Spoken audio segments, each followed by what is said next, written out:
Alexander Hernandez versus Chris Gruetzemacher. We got minus 345 currently on Alexander Hernandez and plus 285 for Chris Gruetzemacher.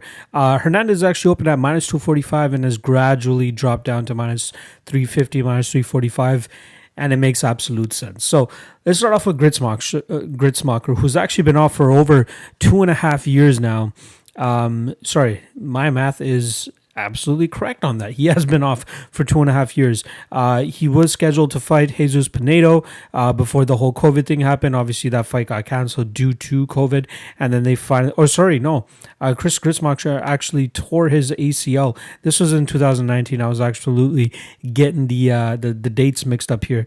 I'm not sure why I saw 2020 instead of 2019 for that Pinedo fight. But yeah, he tore his ACL back in March of 2019. He's taken a long road to finally come back. And now here he is against Alexander Hernandez. In my opinion, it's a very tough fight for him to come back to. He seems like a guy that when speed isn't a huge factor, he should have an advantage in terms of being able to continuously walk forward and kind of march guys down, rely on his durability a bit, and try to just walk through the shots of his opponents. However, it's not really worked out for him in the UFC. So obviously the Chaz Kelly fight, not the greatest fight for him, but Chaz Kelly had a lot of success kind of, initiating the grappling exchanges, getting this fight to the ground, then eventually locking up that rear naked choke in the second round. The Davey Ramos fight, we saw Ramos get his hands off quite often on Chris because he had a little bit of a speed advantage. Chris, he has some decent techniques when it comes to the striking realm with his kicks, with his, he has a solid inside leg kick. He has solid hands as well too. But his issue is that he kind of seems like a vet already, which is kind of weird. So the guy's 34 years old. He's only had 3 fights in the UFC. 4, sorry, if you want to count that Ultimate Fighter finale fight. He did lose to Artem Lobov on the Ultimate Fighter as well too. So that's something to keep in mind. But in terms of just Chris as a guy, he's just an all-around guy that's just not great at everything, but his speed and athleticism, or lack thereof of it, is ultimately what doesn't allow him to really get over the hump in some of these fights. And going up against a guy in Alexander Hernandez, who, he was stopped pretty bad against Drew Dober earlier this year, or middle of this year, right around that COVID era. It's a tough fight. Hernandez pretty much hasn't beat everywhere, and it's a tough fight for Chris to come back to, especially after such a severe injury again, like the torn ACL he had. He even had an injury in November of 2018, which pulled him out of the Beneil Dariush fight, and then obviously the ACL tear is a much worse injury that he had to deal with. But now here he is back again. Considering. Who his manager is. I'm not entirely sure who it is, but they didn't really do a good job of trying to get my guy, Chris Gruetzemacher, back into the cage against a decently favorable matchup. This fight, not whatsoever, and the odds absolutely reflect that. Like I said, Chris's only win in the UFC was against Joe Lozon, and that was a fight where we truly saw the age of Joe Lozon really start to catch up to him. The guy was slow, and luckily for Chris, he was slightly faster in that fight, which is why he was really able to get to those punches. And Joe Lozon obviously ended up going out there and gassing out too, which didn't really help near the ending of the first round. And then, Chris put it on him in that second round and eventually got him to quit on the stool.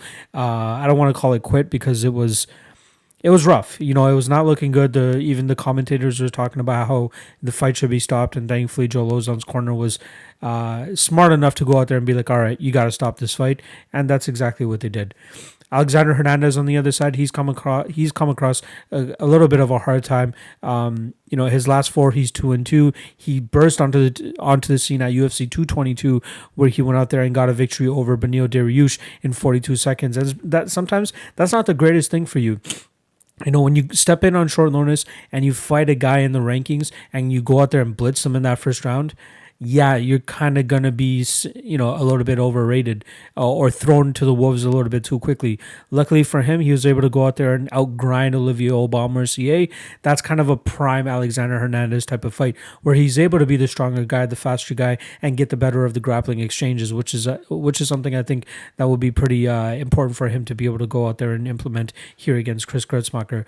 Donald Cerrone, we kind of saw that fight where, Hernandez just wasn't ready for that type of step up. The Francisco Trinaldo fight entirely was a very an active fight. There wasn't much to really take from that fight other than the fact that these guys are just staring at each other for a full 15 minutes. He goes out there and gets the decision victory there. And then Drew Dober, we saw Drew Dober, match his speed, was the one pushing the pressure, cutting off the cage very well. More often than not, you saw Alexander Hernandez there with his back to the cage, trying to find room, trying to get out of the way, try to throw shots and pivot off and angle off and try to get back into open space. But then Drew Dober did a really good job of kind of walking him back down to the fence and kind of just cutting off the cage anytime he tried to circle off. And then Drew Dober's punches finally start to come together, land on the target against Alexander Hernandez, and that really, really screwed up Hernandez. I don't think that Hernandez will have that issue here against Gruetzemacher. He might be on his back foot, but I think he'll have the ability to go out there and rely on his grappling and his wrestling, because I truly believe he'll be able to take down Gruetzemacher without much issue, and I think that's where he'll be able to steal the fight. Obviously, he'll be the quicker one on the feet. He will have to, eat a little bit of damage from Chris, because I do think that Chris will be able to still land.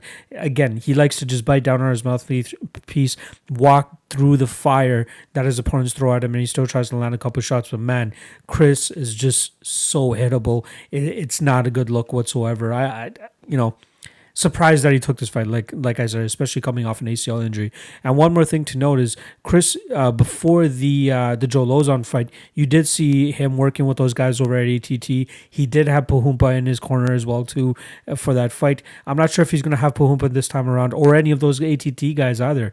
Going through his Instagram, it didn't seem like he made the trip down to Florida this time. It seemed like he's stuck there in North Carolina with that team that he was with over there. So that's something to take into consideration as well here too. But I truly believe that Hernandez is more than deserving of this chalk line that he's at minus 345, minus 350. So I do like him in this spot. I wouldn't play him straight up, but I would look at him as a potential parlay piece for something on this card, or even something later on, in the month as well. So yeah, I like Hernandez to win this fight. I wouldn't be surprised if he got the finish either. Chris, again, durable, so I'll give him that. But I'll go with Hernandez to win this fight, probably second round submission or TKO. But I truly think that Hernandez completely outclasses Chris Gruetzemacher here. So, I got Hernandez via second round stoppage.